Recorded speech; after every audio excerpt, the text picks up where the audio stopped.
Uy, si Sir! Sir.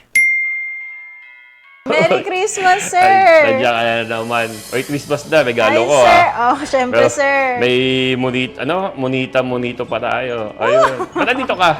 Kasi, Sir, Christmas ngayon. Tapos nakita ko, Sir, ang ganda ng modular natin na, Hindi na na ginawa dito. maganda din sa ginawa natin dito. So, tara, tuturo ko kayo. Ayan. Actually, buong bahay na ginawa natin dito. Ito yung pinaka parang pantry lang nila. With the, Wow. andito yung mga modular din ginawa natin dito. Siyempre, alam mo na, meron tayo dito display cabinet with the latest frameless natin. Alam mo na yan, na-feature na natin yan.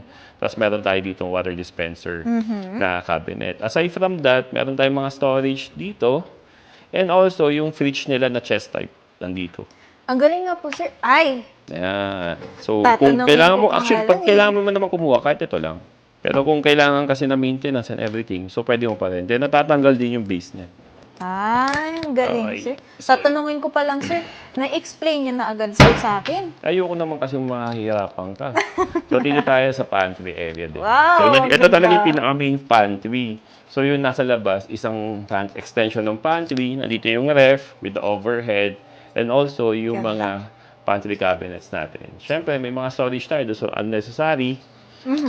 Diba? So, aside from that, meron tayo ditong mga pull-out. Yan. Ang galing talaga Pull-out ni shelves Sir. Ang natin. grabe. Siyempre, para hindi ka mahirapan ano yung nasa likod. Diba?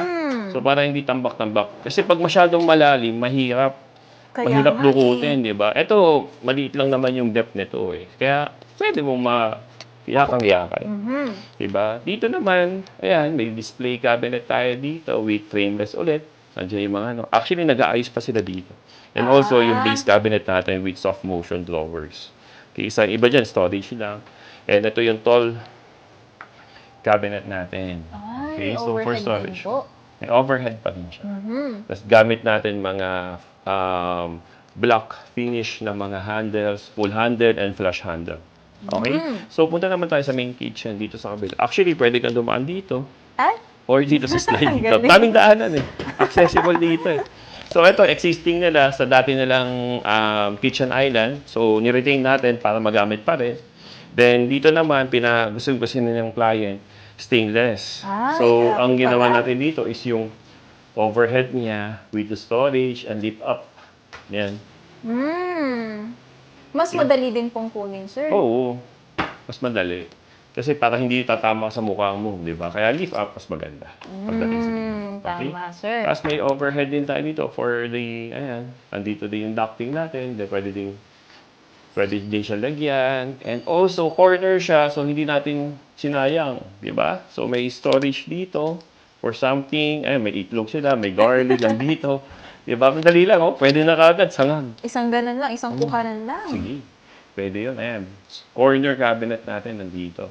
Ang pinamaganda dito, ayan, nandito yung pinaka-oven natin. Ay, microwave natin, oven. Tapos overhead pa rin dyan, storage. And meron din tayo ditong, yan, corner basket natin. Sheesh! Okay. Parang nakikita lang natin ito sa silang, Sir, ah. Oh, naman, marami natin nalalagyan. Usually talaga, gusto ko talaga is yung space lahat magamit.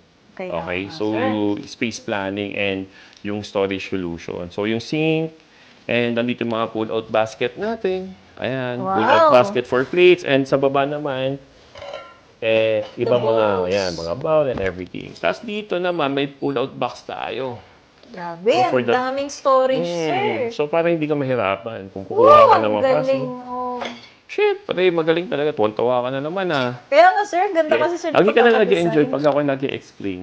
Ayun. So, yun lahat yung ginawa natin. Actually, the whole house, hanggang third floor to, marami tayong ginawa dito. Okay, so, nagustuhan naman tayo ni client, kaya diretso yung ginagawa natin dito. So, yun.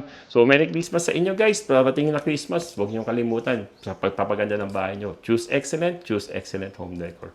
Peace!